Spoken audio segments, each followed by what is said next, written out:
Montana Talks here. Live and local. This is Montana Talks with Aaron Flint.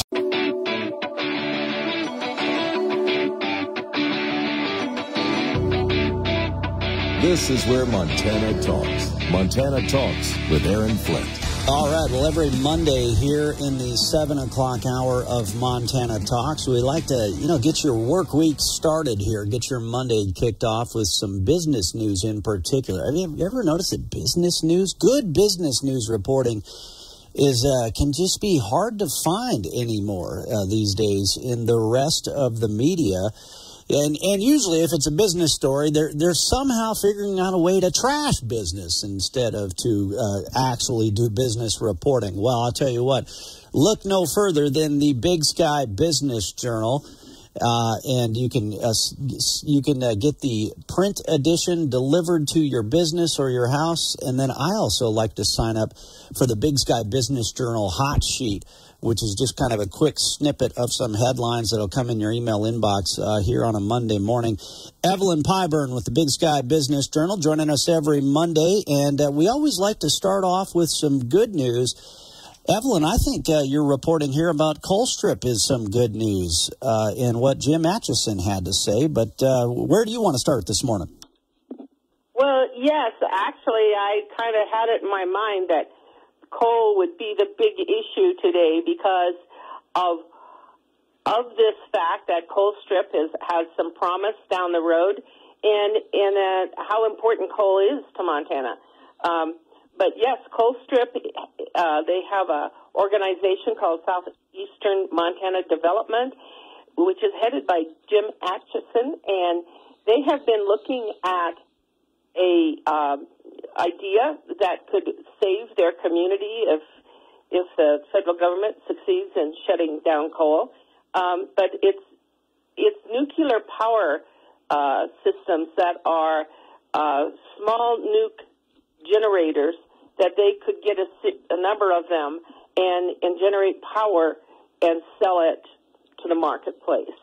And it would require the same kind of skill sets that they already have workers who do that sort of thing. So it would be an easy transition, and they think it would generate over 600 high-paying jobs, which of course would be a big benefit for the state as well as Colstrip.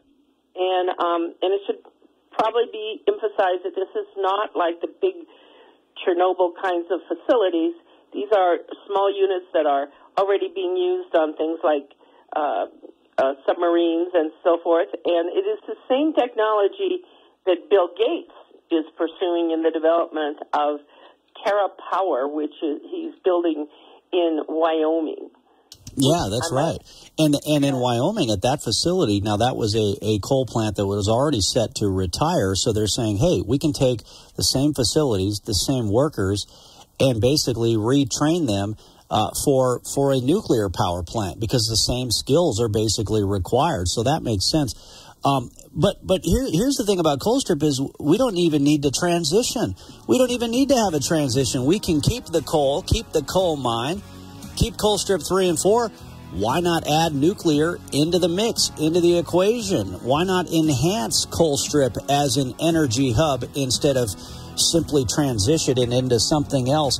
Evelyn Pyburn, great reporting. Hold that thought. We'll be back right after this quick news and weather break. I'm Gianna Gelosi with your Fox True Crime Minute. An Idaho doomsday author was found guilty last week in the deaths of his first wife and current wife's two youngest children. The verdict wraps up the nearly 2-month trial of 55-year-old Chad Daybell. Prosecutors say he and Lori Vallow Daybell came up with wild theories that their victims became zombies to justify the grisly crimes and start their life together. The bodies of Vallow's children, 16-year-old Tylee Ryan and 7-year-old J.J. Vallow, were found in June of 2020, buried on Daybell's property. Authorities believe they were killed in September of 2019. Tammy Daybell was found dead in her home a month later, and a few weeks after that, Chad Daybell and Lori Vallow married in Hawaii. Tammy's cause of death, asphyxiation. Vallow's brother had shot and killed her husband, Charles, in July of that year. Last year, she was sentenced to life in prison without parole. She is appealing. There's more on the story at foxnews.com. Subscribe to the Fox True Crime Podcast with Emily Campagno. I'm Gianna Gelosi with your Fox True Crime Minute. Here's a look at your real weather for Billings and Bozeman. For today, a chance for showers and storms becoming more likely, especially into the afternoon. High temperatures in the mid-60s for Bozeman, but expecting upper 70s for Billings. Then for tonight, showers and storms still likely, especially in the evening. Overnight lows in the upper 30s for Bozeman, but upper 40s for lows for Billings. And that's a look at your real weather on Montana Talks. I'm weatherology meteorologist Michael Caro. Well, we didn't know exactly what we were going to talk about on Friday's Montana Talks, but somehow we came up with the topic. Somehow, right? My goodness, this world is going crazy, and it's all happening intentionally, isn't it? Aaron Flint here with Montana Talks. What do we got coming up for you on Monday's show? Well, hey, we don't know what's going to happen between now and then. As it looks right now, we'll keep the phone lines open for you because Tuesday is primary election day in Montana. Montana Talks statewide, 9 to 10 right here.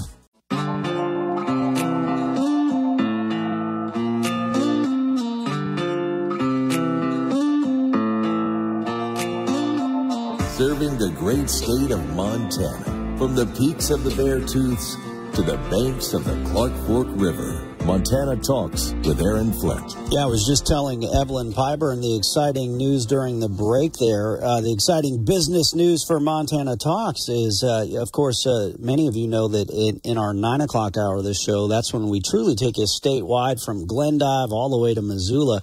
But, hey, we've been doing this these early morning hours of the show since we started Montana Talks.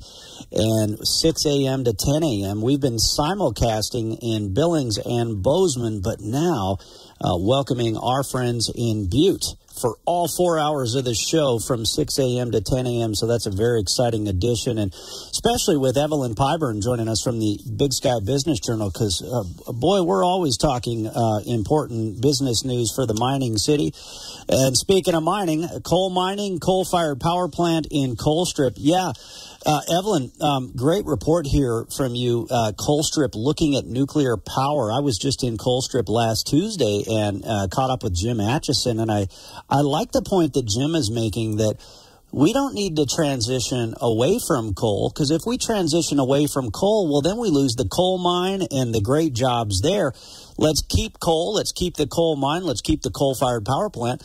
But, hey, they're already adding wind and solar to the grid with the transmission capacity there. They're building a massive new transmission line to send power back east.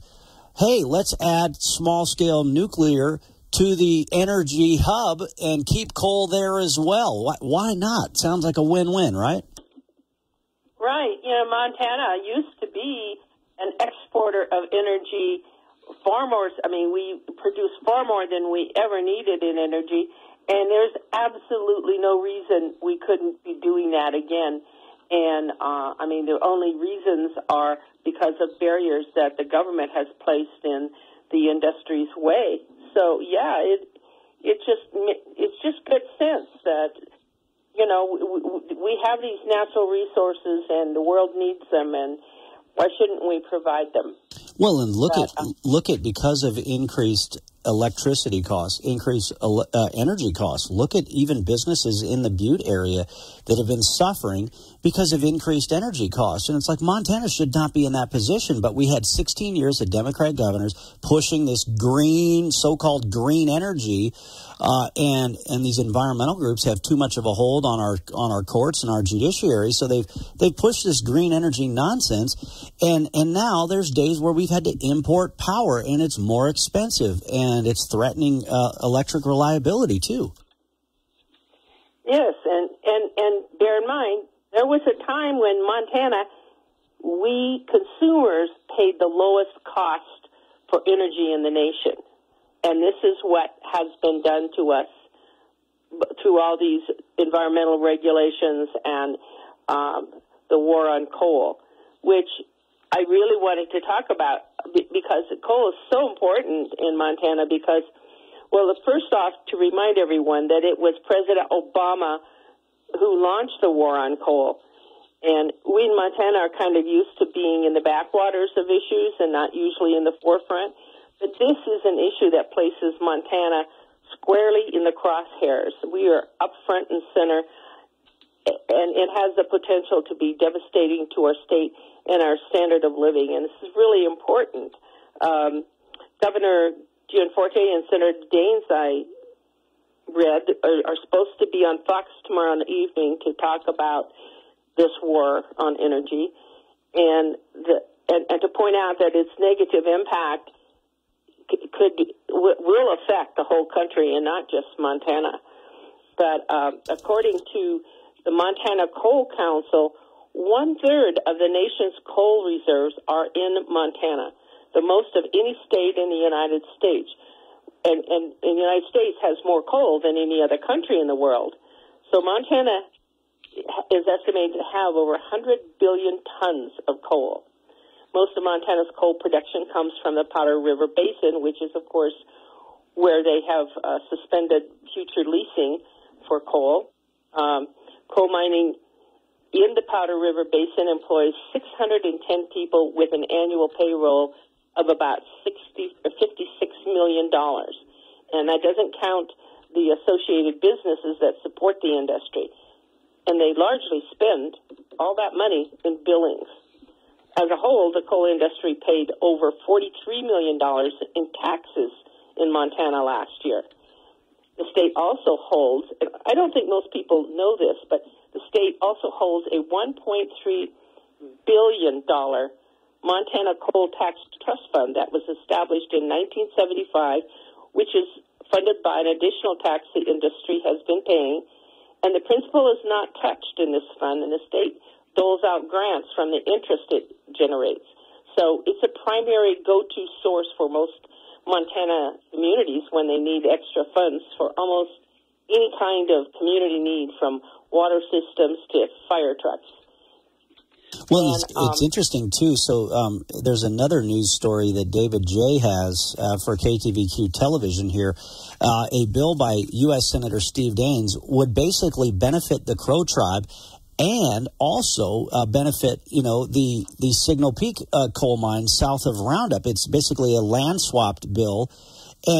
And so here you got something that would be a win-win for the Crow tribe, which has absolutely been hammered by Joe Biden and John Tester's war on coal. And it would be a win. It would potentially keep the Signal Peak coal mine up and running as well. And that's a bill being pushed by Montana's U.S. Senator Steve Daines.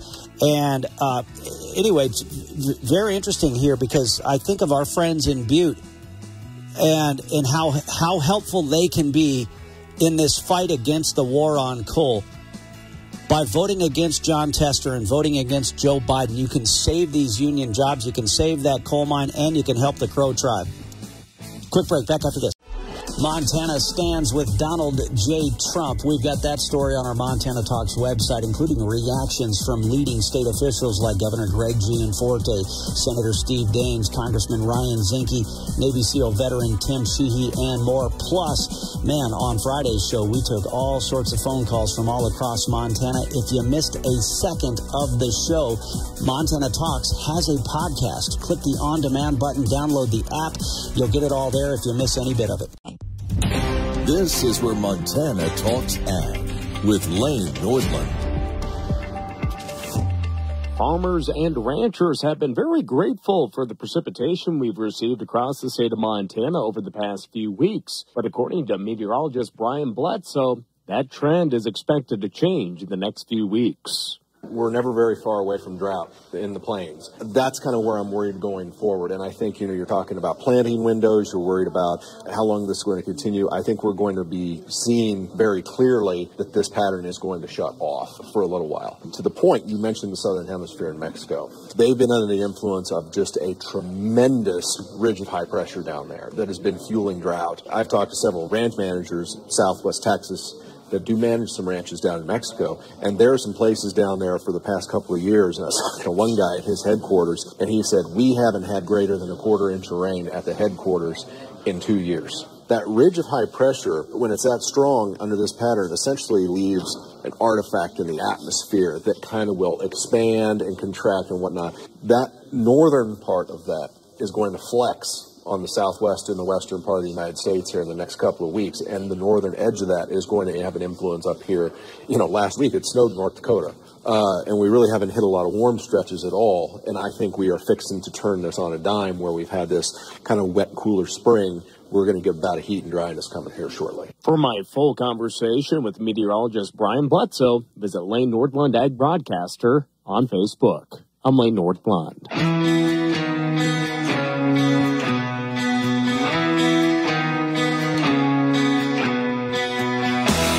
Taking your calls live.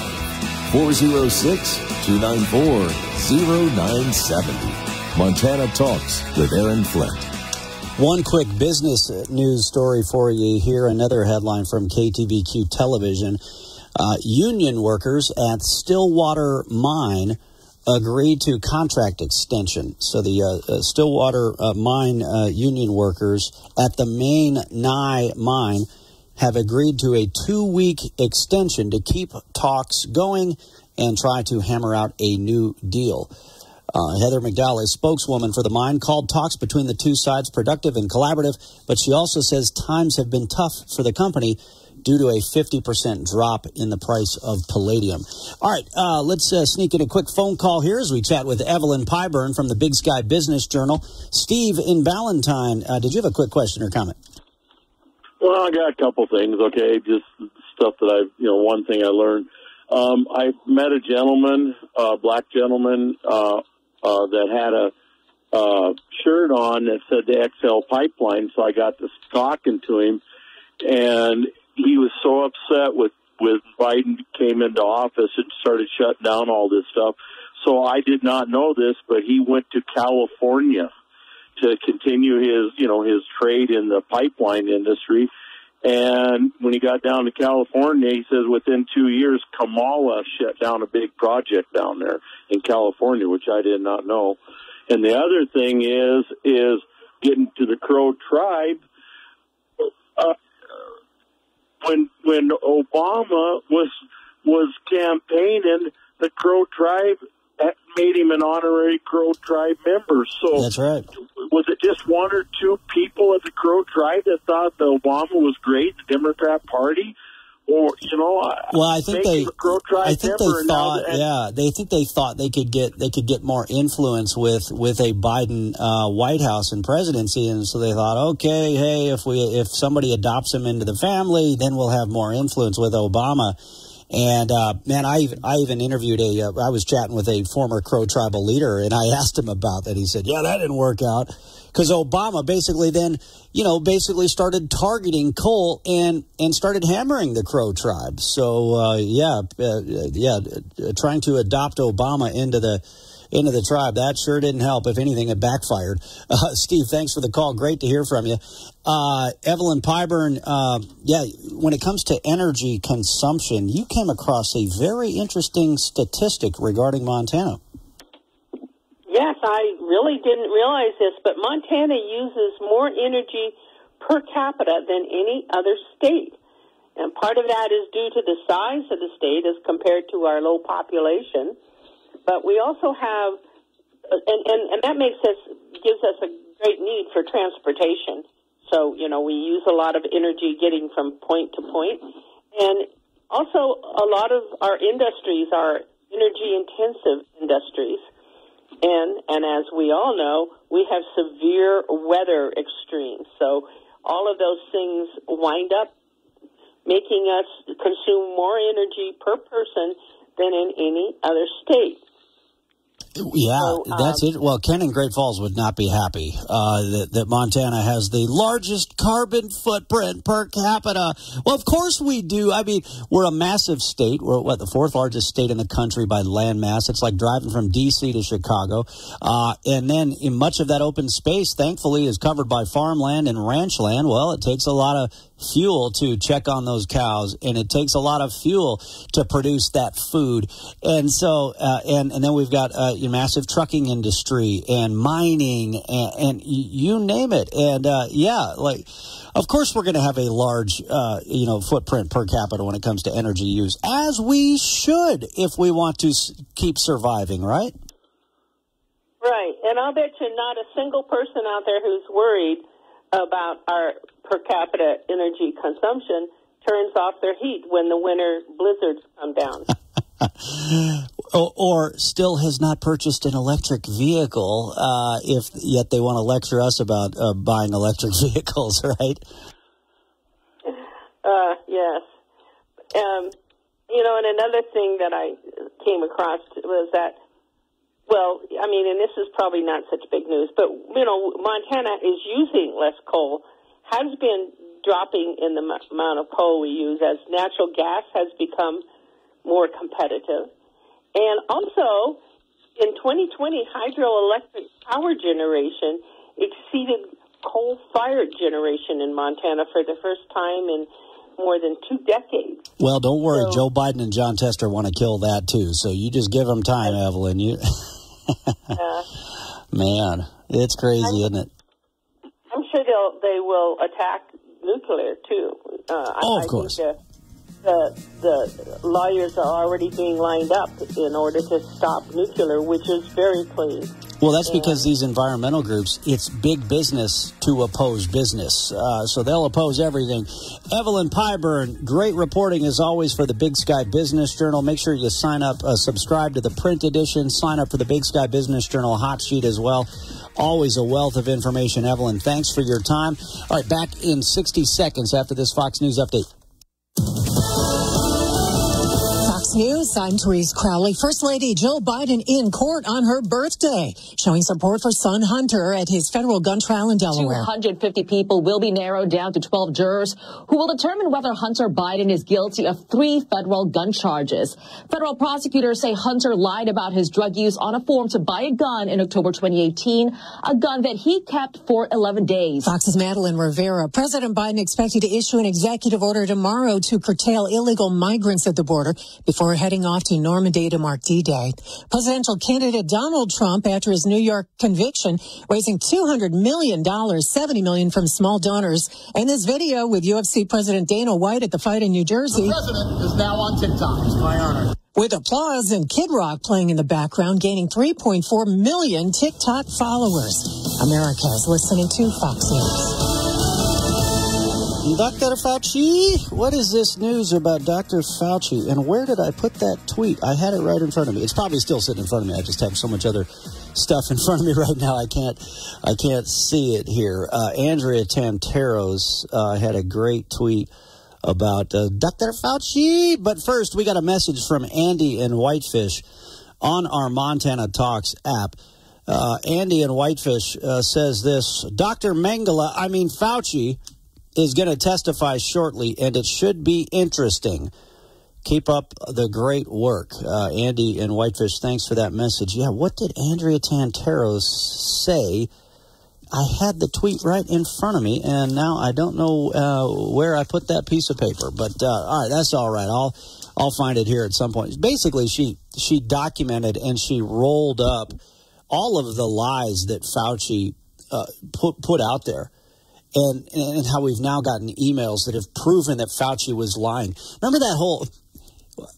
let's be honest. I'll bet you go into a grocery store or a place here in Montana, and they still have the little 6 feet stickers. Maintain your 6 feet distance, which I don't mind, frankly, because we live in big sky country for a reason. We like to have our space. We don't like people close talking to us. We don't like people, breathing down our neck or sniffing our hair like Uncle Joe while we're sitting in the grocery store line anyway. So I don't really care that the 6 feet stickers are still there because it's Montana. Give people their freaking space, right? You don't need to be standing right next to people in the line. But it never had anything to do with science when it came to COVID-19. They were just literally pushing out this propaganda to keep the country gripped in fear and to keep the country locked down, to undermine our economy, so they could undermine Trump, so that they could then capitalize off of it politically. And how much money did Fauci and his buddies make off of that whole scam too, by the way? They sure profited mightily heavily from all of that, didn't they? I got to go find what Andrea Tantero shared via Twitter, but this was a message that, we're already getting quick on time here. Let me tell you, hey, Father's Day is right around the corner. Father's Day, when is it? June 16th, I guess. It's already June 3rd here. Hey, you guys know our Montana Talk studios. We are at the top floor of the Doubletree Hotel in downtown Billings as we broadcast all across the great state of Montana. We've got an incredible view here. Incredible view of the mountains, incredible view of the Rim Rocks and the Pryors, and man, it's looking great out there right now.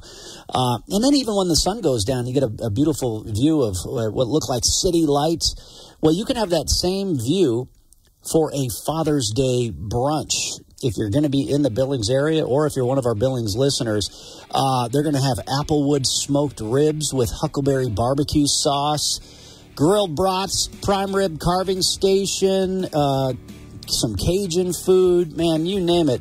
Father's Day brunch at the Montana Sky Restaurant, 20th floor. Actually, no, they're doing this on the 22nd floor. They're going to do it where the old Petroleum Club used to be. So get a hold of the Doubletree for the Father's Day brunch. Well, we didn't know exactly what we were going to talk about on Friday's Montana Talks, but somehow we came up with the topic. Somehow, right? My goodness, this world is going crazy, and it's all happening intentionally, isn't it? Aaron Flint here with Montana Talks. What do we got coming up for you on Monday's show? Well, hey, we don't know what's going to happen between now and then. As it looks right now, we'll keep the phone lines open for you because Tuesday is primary election day in Montana. Montana Talks statewide, 9 to 10 right here.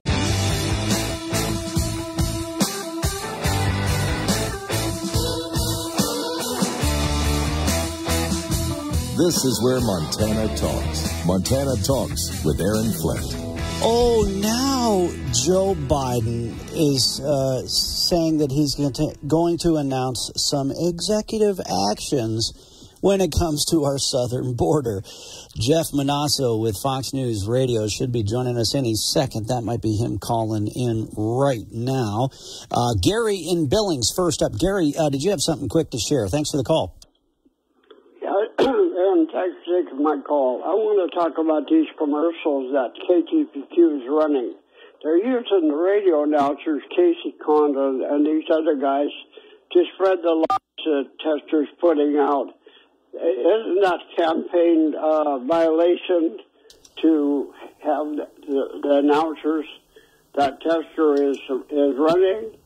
And doesn't he realize that when he's criticizing these veterans that fought for us, every veteran is not going to vote for him. He must be thinking that the more he weighs, the more he's going to push his weight around. Interesting. Well, I'll tell you what, hold that thought, Gary, and I can come back to you here in a couple of minutes, or I can just address, I haven't seen the specific TV commercials that you're referring to. I was watching UFC on Saturday night, but other than that, I really don't watch too much TV, so I miss a lot of these TV campaign ads. But I'll give you my take on what I think may have occurred there. So stand by.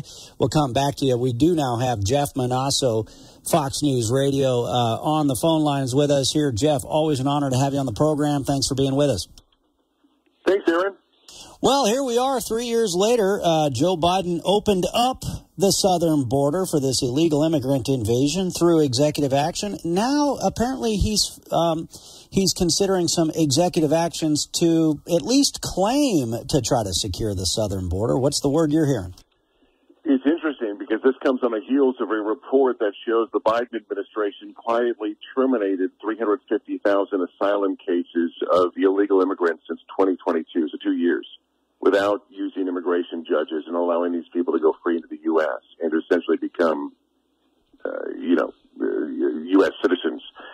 And so the White House is now said to be finalizing plans for what it calls a U.S.-Mexico border clampdown that we're told would shut off asylum requests and automatically deny entrance to migrants, but only once that number, the number of people encountered by American border officials exceeds a new daily threshold, with President Biden expected to sign this executive order as early as tomorrow that could include capping the number of encounters at an average of 4,000 per day. So it would still allow 4,000 people to come into the U.S. per day. Anything over that, then they would apparently cut things down, but still 4,000 a day. Wow. I just had to use my calculator on my smartphone here because I went to journalism school, so math can be a challenge at times. Exactly. But so 4,000 times 365, is that 1.46 million illegal aliens that he would still allow under this so-called crackdown? That is larger than the population of the entire state of Montana right now, even after an invasion of Californians and Washingtonians that we've seen. Yeah, even after 10 million plus have already come into the country, and many of them are waiting to at some point.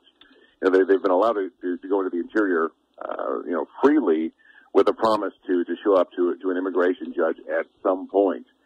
But sources say the president has been weighing additional executive action since the collapse of the border bill earlier this year. That again, similarly, would have allowed daily thresholds of illegals to enter the country. The potential move, as immigration remains a top concern among voters headed into the U.S. presidential election this fall, for which the president has been hammered over what Republicans call wide-open border policies. Critics also note that the potential executive order after the president, there's nothing to do, that he's got no power to clamp down on the border, yet he ended Title 42, former President Trump's Remain in Mexico policy, and stopped the building of the border wall. And critics also know that the Biden administration has sued the state of Texas and most recently Iowa for implementing rules to crack down on illegals entering those states. So we'll see what the executive order, if it comes tomorrow, what it says. We'll read it. And, voters, I guess, will have the final say coming up this fall, and whether or not they believe that the administration is really taking illegal immigration as serious as most people do in this country. Well, it certainly is an acknowledgement by President Biden that he can take executive action, and because they were claiming that we needed this fake, phony, so-called border bill that Schumer and Tester were pushing, and which would have, many of us said would have only made the problem worse. But Biden is acknowledging that they were basically just making Adam Schiff up when they claimed that they needed a bill to do something about the border, and this action proves that point. Well, Jeff Monosso, I'd imagine you probably got a run, or I'd keep chatting with you here, but I know you're a busy man. Yeah, thanks, my friend. Always great to chat with you. Appreciate it. All right, Jeff Monosso does a great job. He is one of the very good reporters for Fox News Radio. Every topic he covers, so I appreciate him taking a few minutes out for us here this morning. That first story that he mentioned, I want to underline that one for just a second here, and then Travis, can you check in and see if Gary is still on the phone lines? If not, I can reference what Gary talked about earlier.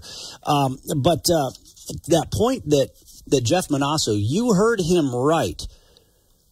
The New York Post had a story over the weekend. Biden administration offers mass amnesty to migrants as it quietly terminates 350,000 asylum cases. What have we told you on this show?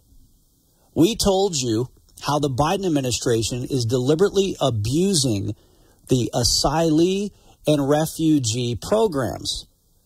They're just passing the button out to anybody. You're an asylee, you're an asylee, you're a refugee. And then you wonder why an 18-year-old young woman in Missoula, Montana was raped by a guy from Afghanistan with one of these various buttons that Joe Biden gave him to enter the country. Right? Libs of TikTok shared this yesterday. Another right-wing conspiracy that turned out to be true. The Biden administration offered mass amnesty basically to illegal aliens, quietly terminating 350,000 asylum cases. Let's see. Tom Homan, who is the former director of ICE, Immigration and Customs Enforcement, he was on Fox over the weekend. I'll share that clip with you here in a second because it ties in with this story. But first, back to Gary in Billings. Gary, what I'm wondering about the campaign commercials that you saw, oftentimes what campaigns will want to do is they'll plant a story in the newspaper, they'll plant a story on TV, and the Democrats can get away with this very easily because so many people in the media just copy and paste Democrat Party press releases and then put their headline as the headline, their quote as the quote, right? The environmental groups get the same perks. So then what these campaigns will do is then they'll put together like their own little montage of these TV news clips or these newspaper headlines to try to give legitimacy to their phony campaign commercials. It sounds like that's what John Tester did here. Do I have the right assumption there, Gary? Well, I tell you, it's really appalling to use like Casey Conlon and these radio announcers to criticize Tim Sheedy for lying.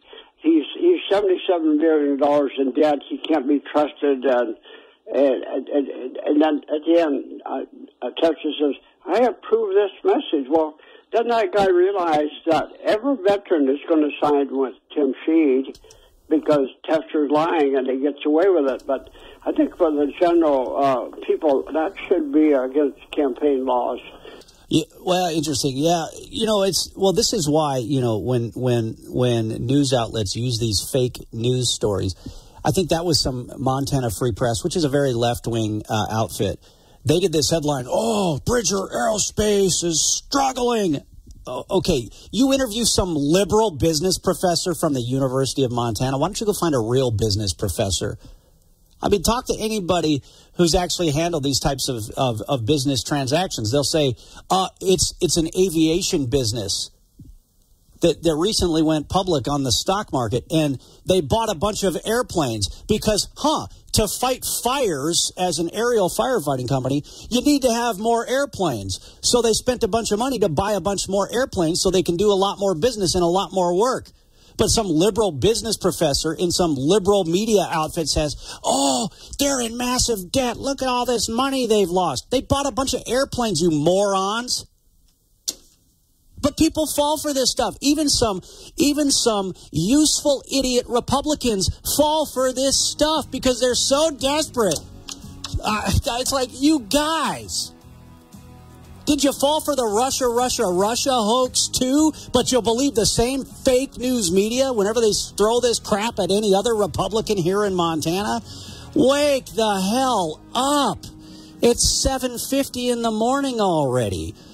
And it's a Monday. Time to get to work. Inside every California avocado is a story. It's shaped by idyllic conditions, full of rich soil, gentle rain, and friendly California sunshine, where avocados flourish. Crafted with care by dedicated local farmers who are committed to responsible, sustainable growing. The best avocados have California in them. To understand why, all you have to do is open one up. In season now. Visit CaliforniaAvocado.com to learn more. Fox News commentary. The U.S. State Department is warning of an increased terror threat at Pride events. It's going to get real awkward for the Queers for Palestine. I'm Tommy Lahren. More next. It's time to take the quiz. 5 questions, 5 minutes a day, 5 days a week. History, pop culture, science, sports, civics. How much do you know? Let's find out. Who was the first person to walk on the moon? Jackson or something? Neil Armstrong. Take the quiz every weekday at thequiz.fox and then listen to the quiz podcast to find out how you did. Play, share, and of course listen to the quiz right now at thequiz.fox. As we officially enter Pride Month, the U.S. State Department has issued a warning for increased terror risk at Pride events, especially overseas. The FBI and DHS are also advising Pride participants to be cognizant of threats even here in the USA. These agencies are concerned members of the LGBTQ community, as well as the allies celebrating alongside them at various events, could be the targets of extremist and terrorist groups. You know, this is all very interesting given many of the activists protesting in favor of Hamas and other Islamic fundamentalist groups happen to be some of the same people who attend Pride events and advocate for the LGBTQ community, like the Queers for Palestine, for example. This goes to show how either ignorant or purposely unaware a lot of these activists are about the causes and groups they claim to support. But word to the wise, Hamas does not recognize your Pride Month. I'm Tommy Lahren, and you can watch my show, Tommy Lahren is Fearless, at Outkick.com. This is the Montana Economic Minute. Things that can't go on forever usually don't. That quote is attributed to Nixon-era economic advisor Herbert Stein, but he didn't exactly win the Nobel Prize for that deduction. Yet there are a number of things going on in the economy today that fit that description, but no one is planning for their inevitable end. Here's my list. Let's start with government entitlements. Social Security, Medicare, they're underfunded. They will crash in the sense that money coming in won't cover what's needed. In the case of Medicare, that will happen sooner. There's a bigger one, federal government borrowing. It's been going up like the proverbial hockey stick laid on its side. Flat for a long time, and now boom. A $2 trillion addition to debt in a single year, double the previous year. There are more. Neglected infrastructure investment can't go on forever. Witness the tragic failure of earth dams in Libya. Ignoring the declining educational achievement of school-age kids can't continue without a significant decline in our relative economic status. I'm Patrick Bucky. Brought to you by line at listwithamber.com. Brought to you from the Montana Hot Spring Spas, home of the only saltwater hot tub in Montana, Studios.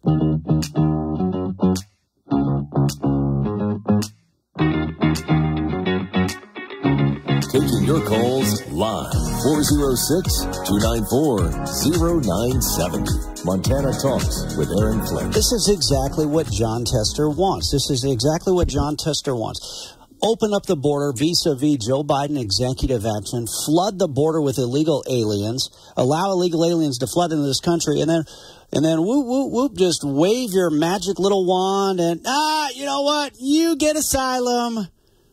Welcome to America. That's exactly what Joe Biden did. New York Post, Biden administration offers mass amnesty to migrants as it quietly terminates 350,000 asylum cases.